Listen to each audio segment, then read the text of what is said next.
Great.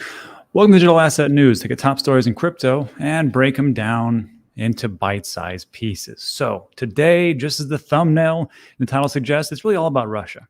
And Russia is making some pretty big strides in what they're doing as far as regulation. And we're going to take a look at the tensions that is going on, because you can't ignore this potential conflict. So as I call it, it's all about Russia today. Russia. And they do make sense in the bill that they're about to pass. Also, we'll take a look at how the U.S. is failing, and we'll take a look at examples from Nexo and Algorand. And then lastly, we'll take a look at the bright side and the things that are going on in the ecosphere. There's an NFL DAO coming through, and also we'll do a little quick update about the OpenSea phishing attack. And then at the very last part, we'll do a Q&A, so hold all your questions till the end. We'll do 5 questions for 5 minutes, and we'll get this going. And also, just so you know, if you're here live, hey, thanks for coming by on a Monday, nice and early for most of us, or some of us. But just remember that if you're watching the replay, there will be timestamps below, so you can fast forward and go to everywhere you want to go. But in actuality, everything kind of goes in a sequential manner. News takes about 15 minutes, give or take, and then we go for the Q&A, hopefully 5 minutes, but sometimes it goes longer. And that's what's up. So let's take a look at what is going on with the market, which is our favorite part here. Well, not always the favorite part, because I'll be honest with you, market today is sucking. And there's no two ways around that. And it's just it's just a bad day. And that's really what it comes down to. It's a bad day. The market is down. We are in a bear market. I mean, some people say, well, it's bearish. Yeah, sure. It's pretty bare.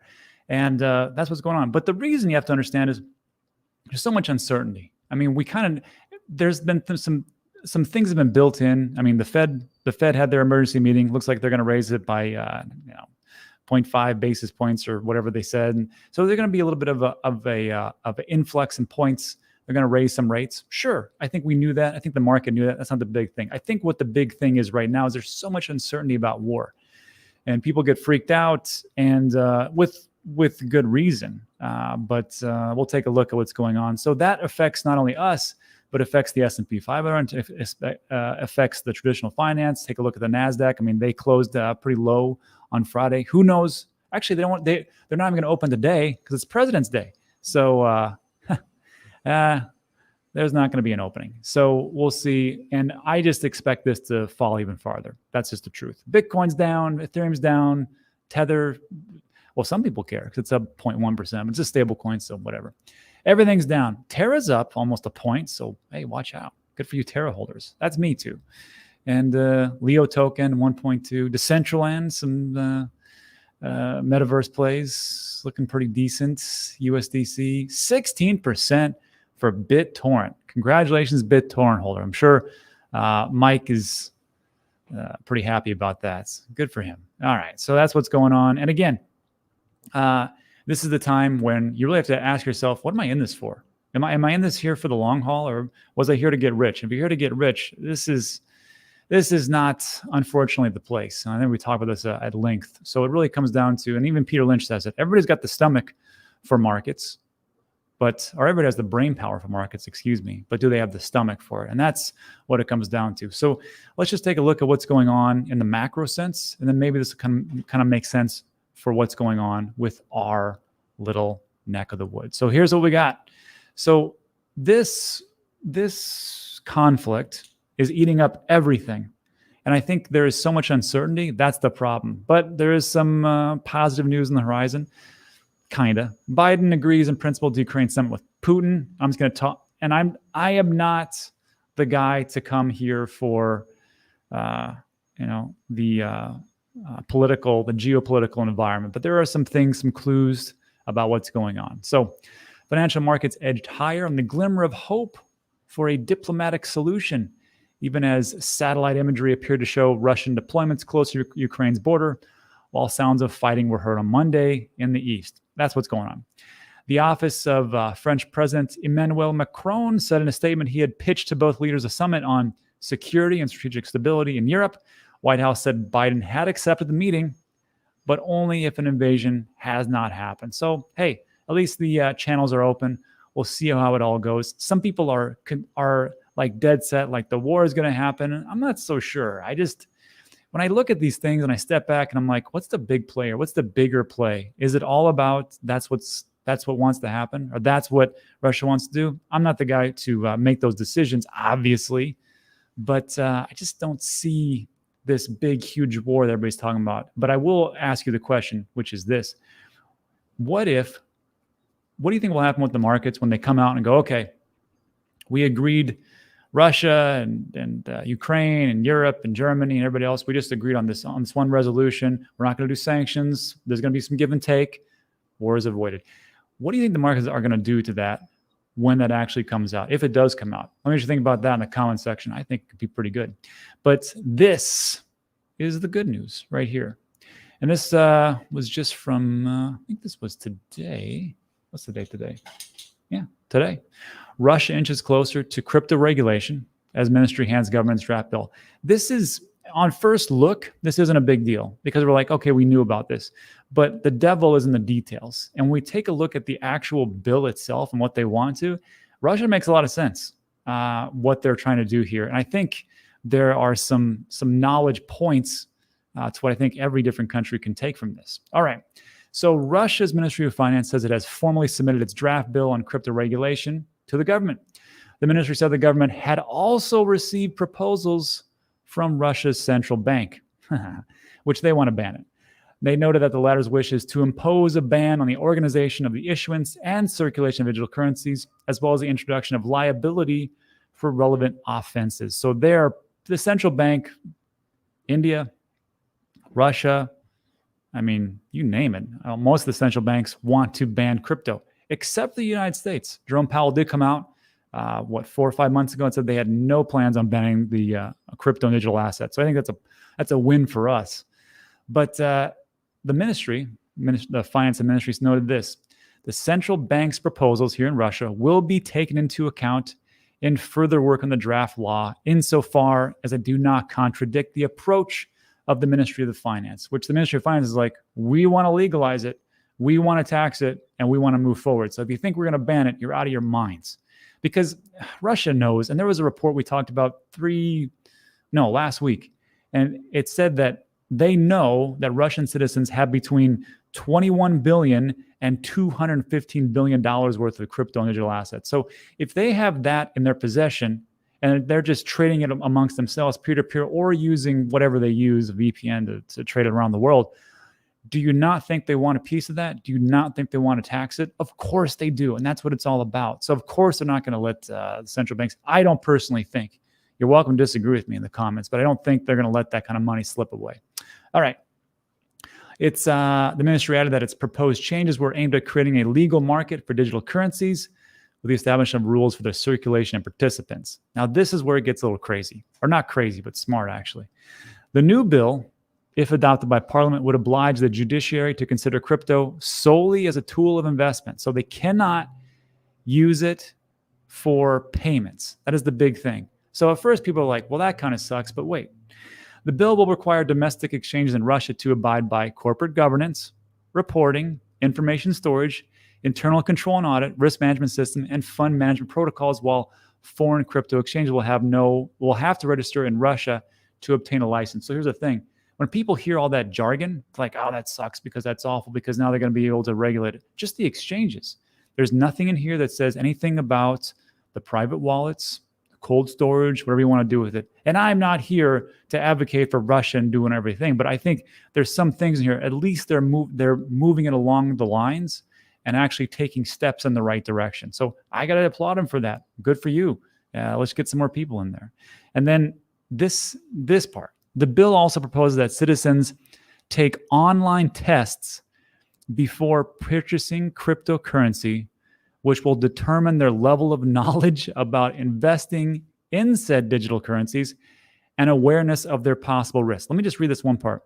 The bill proposes that citizens must take online tests before purchasing crypto. A high score on this online quiz will allow citizens to invest $7,800 per year in crypto, while a low score will see them limited at just $650. The ministry added that qualified investors and legal entities will still be allowed to make transactions without any restrictions. So here's the thing. Some people look at that and they're like, that's so awful. How dare they? But here in the United States, in a lot of different investments, if you're not an accredited investor, then you've already made some good money. You can't get into these other types of plays. You can't invest because they won't let you. So it's really like the US puts the shackles on the people. Like, if you have made a lot of money, we're not going to let you make even more money, or we're going to let you make even more money. But the people that haven't, sorry, you're stuck. You can't do anything. So all those, like, some different types of projects you could never get into. At least Russia's like, look, if you're smart enough to pass this silly test, we'll allow you to put in at least $7,800. But if you're not so smart, you're very not so savvy, then we're not going to allow it to you. And I know when people, this is going to be a very unpopular opinion, and I'm just going to say it, but it's like voting. In all honesty, this is not going to go over well. I probably shouldn't say this.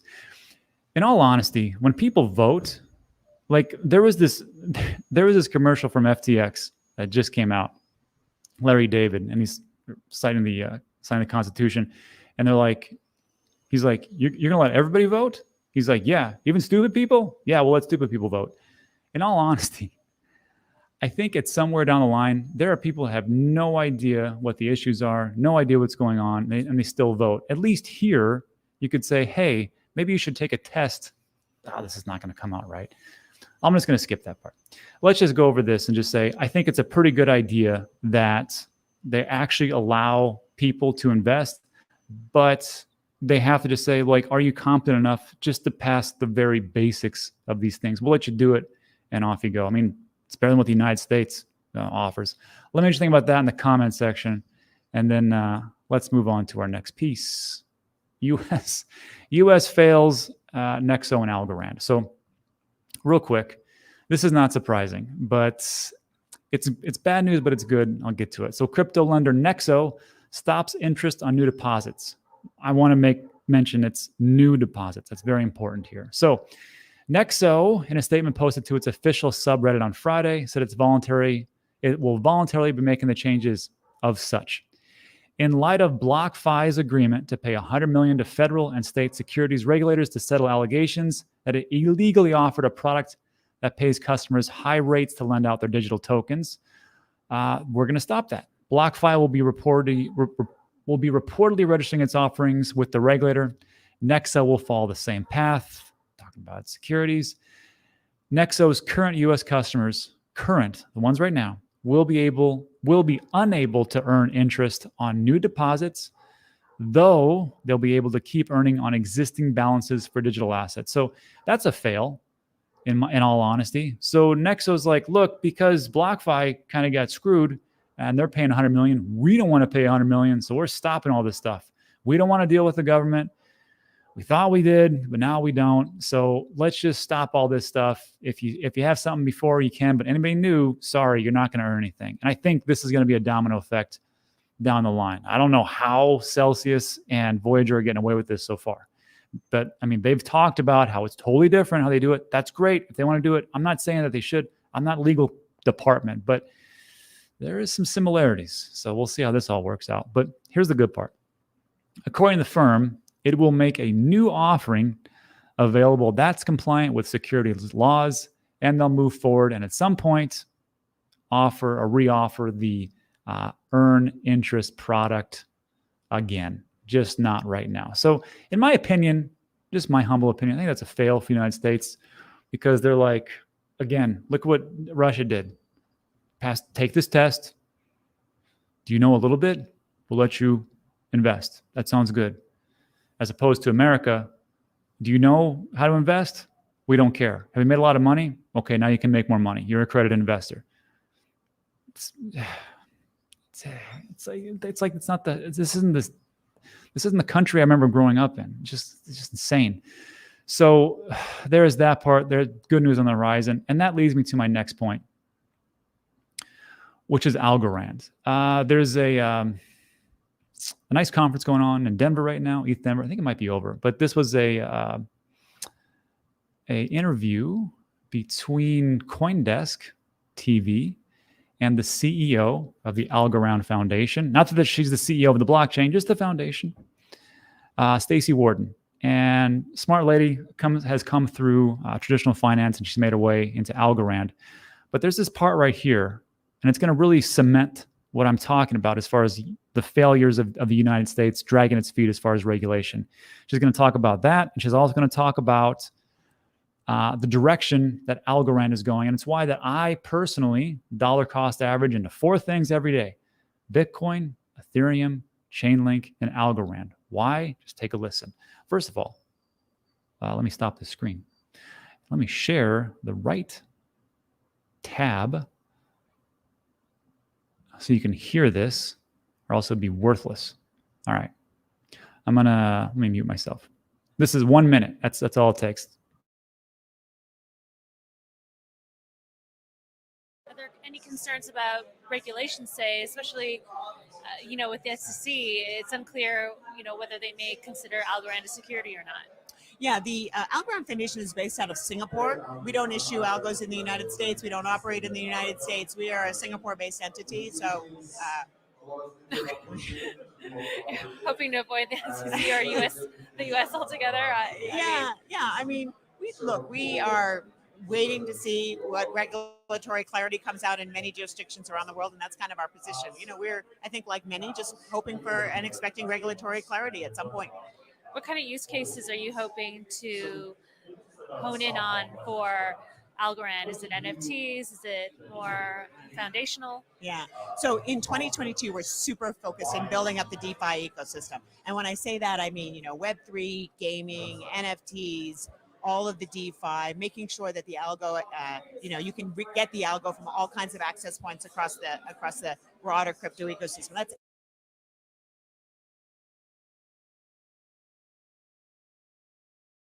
Yeah. So there you go.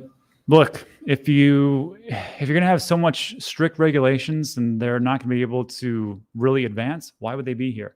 It makes no sense to me. So Algorand did the right thing. They're like, we're going to be in Singapore, and we're not going to do much of else, and that's how it goes. So let me just think about that in the comments section. I think Algorand could be a big play, but again, time will tell. And that's it. So also, I actually reached out to Stacey to get her on the show. So I'm going to ask her some questions. If you have questions for Stacey, apparently, this is her, I think, CEO of Algorand Foundation, and she just says, what's up?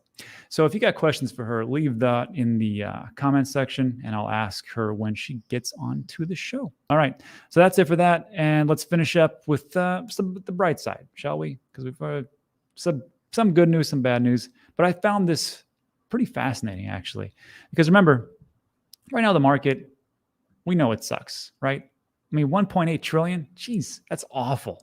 I mean, after it fell below 2 trillion, some people are very happy. Some people wanted to go down below 1 trillion. They're like, go down to 1 trillion, hit Bitcoin at 20,000, hit Ethereum at $500. They don't care because they just want to buy it up like crazy. And some people are like, no, I just got in. I don't want that to happen. This is my first time. I understand both sides. Trust me. But you have to take a look at where the industry is going and how, just remember that things aren't going to zero. There's so much use case. I think we're going to be okay. So here's an example of that. Crypto enthusiasts forming a DAO, decentralized autonomous organization, to buy the Denver Broncos NFL team. And I remind you, they did this DAO also to buy the Constitution, and they almost won. But that was a different DAO. So ESPN estimates that the team, which would be the Denver Broncos, will sell for $4 billion. That's what the DAO is aiming to raise. The effort is being led by Sean O'Brien. Don't know who that is, but apparently he is a 10-year veteran of Cisco Systems legal department. And he said the DAO will go live this week. Once I figure out how to get into that, I might actually do that. According to O'Brien, because wouldn't that be cool to say, hey, I'm part owner of the Broncos? That'd be great. According to, According to O'Brien, the DAO would also incorporate as a cooperative, and participants in the DAO would have a parallel ownership share of the cooperative. So I don't know how they're doing this and not having it as a security. I'm not sure how that works. That'd be interesting. Wisconsin Green Bay Packers team is owned by a community cooperative incorporated in 1923 in a structure similar to what the DAO would use to purchase the Broncos. I'm not sure if that's true, but okay. In 1980, the NFL put in new rules that banned. I thought this was weird. In 1980, the NFL put in a new rule that banned a decentralized, community-driven ownership that the Green Bay Packers use. But the team has an exception via a grandfathering clause. So even in 1980, they said you can't band together a bunch of people and have them buy this. Kind of like, I guess it'd be like an REIT, like a real estate investment trust, but you could have it like for NFL investment trust. I don't know. But I guess they say, no, you can't do that. So I don't know how they're going to get away with this. Rules state that ownership must be led by a single person that has at least 30% equity in the team. So if anybody knows what's going on with this DAO and how this works, I'd love to have them on the show to figure out exactly how they're going to make this, get around that law, and also the problem with the securities. Because if there's the appearance of some type of revenue generation from the products of others, that's kind of like one of the 3 prongs of the Howey test. So that's interesting. Let me just think about that in the comment section. And then also just a quick update. OpenSea had a phishing attack. We talked about this yesterday. Just watch yesterday's video. I'll link at the very end. And it wasn't by OpenSea. It was an email phishing attack. And initially they thought it was like over 50 people. Now they're saying it's narrowed down the list of impacted individuals from 32 to only 17. So it hasn't been that much. It still hasn't determined the exact source of the issue.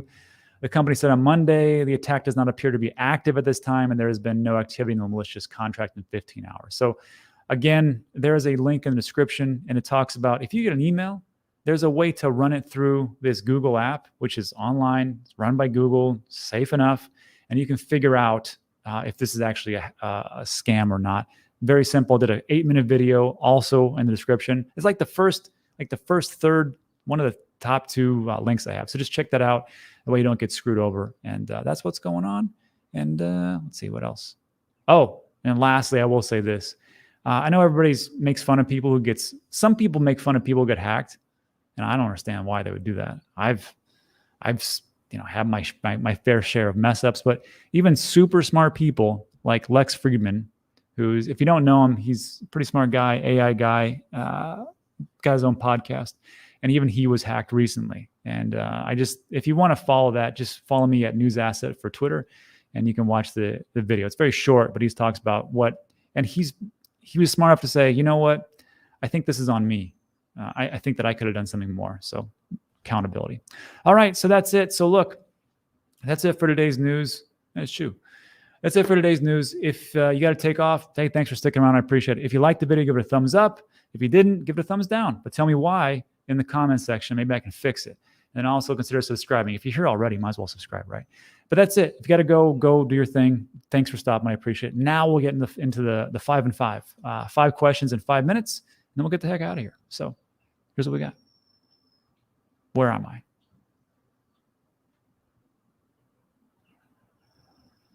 Oh, man. There's a question about politics. I'm going to totally avoid that. Sorry. I don't get into politics, especially on this one. I don't get into politics or the jab or the mask. Why don't you just start talking about religion? Why don't you just alienate everybody? No. I'm good. Oh, here's a great question.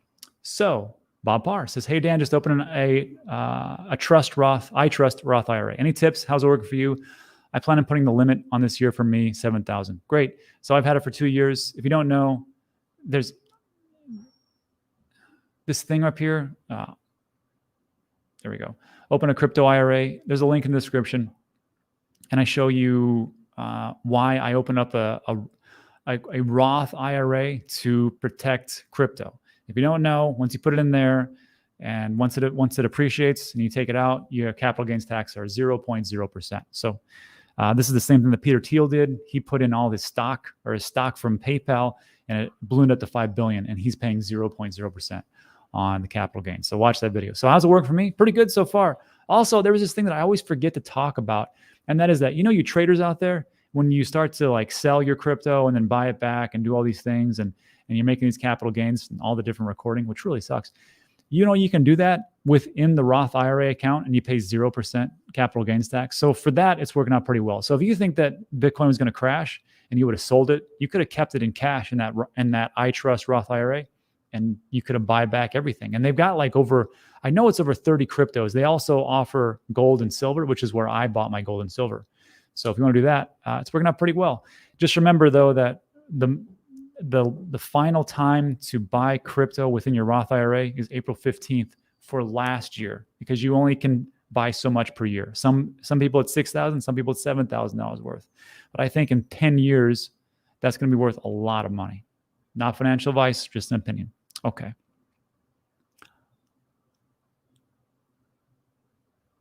Okay, so coins will be issued in portion of DAO ownership and wouldn't be able to shut down, as is DAO, so SEC can't do nothing.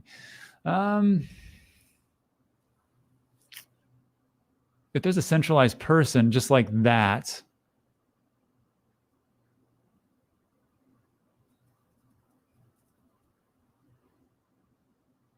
I got to think about that.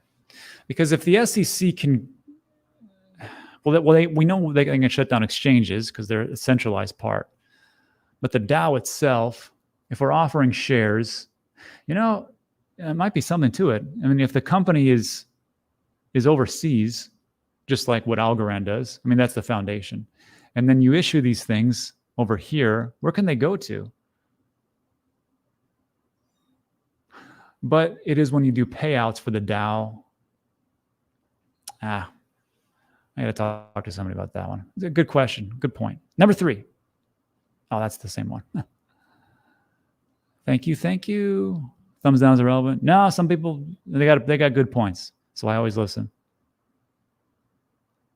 This is a great question. So much noise going on. This is when big investors buy, small investors sell. What do you think, Rob? So it depends on what you want to do. Like right now, like this could be like the time that you want to actually, if you need something, like let's say medical, right? You can't help it. You got to take money out. This is the time that you probably want to take things out. It wouldn't be the greatest time, but if you need it, right? Or if you want to buy some super great property that's, you have to have, sure. So right now, I think everybody talks about the same thing. And you'll hear this a lot. And I say this a lot too, which is buy the dips.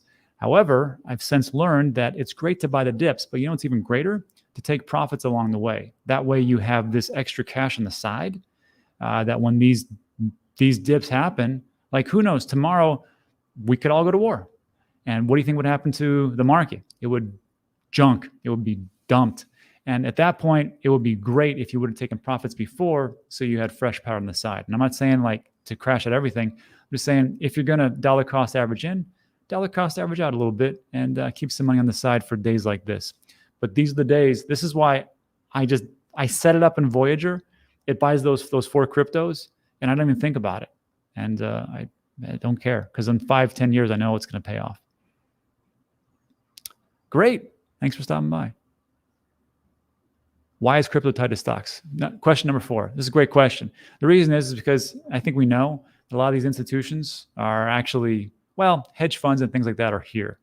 And unfortunately, you've got a lot of people who know that this is an asymmetrical return and they want to make a lot of money fast. And that's what the hedge funds and the traders and the leverage people do. That's fine.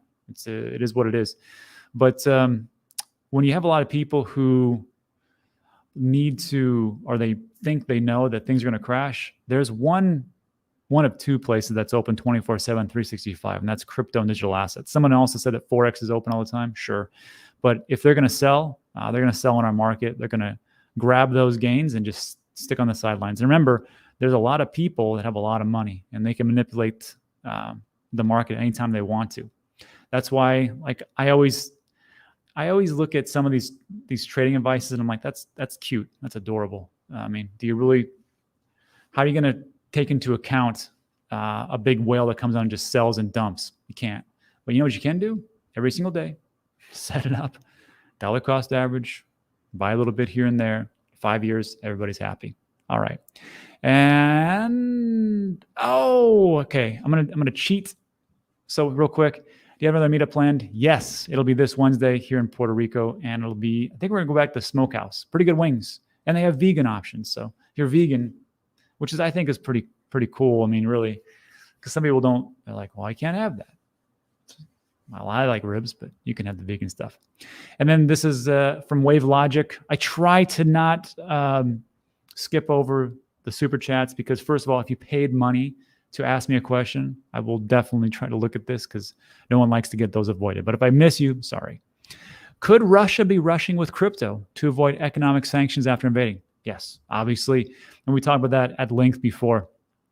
Look, if the U.S. put sanctions on Russia, and they're like, well, we got this new law coming forth, and might even do a CBDC, and we're also going to allow for crypto, which I thought was odd, though, that they're going to allow crypto, but they're not going to allow for payments. I thought that they would do that, but they haven't. So to avoid sanctions, sure. And it's just look, everybody wants options. That's what we got. Okay. So that's the 5 questions, the 5 we went over. I apologize. 30 minutes. That's way too long. So I try not to rush, but I try to condense and be concise. Sorry I went so long, but that's it. So look, like today's video, thumbs up, thumbs down. It's fine. Just tell me why. And consider subscribing. And I've got to get out of here and do an interview. So thanks so much, everybody. I appreciate it. And I'll see you on the next one. Adios.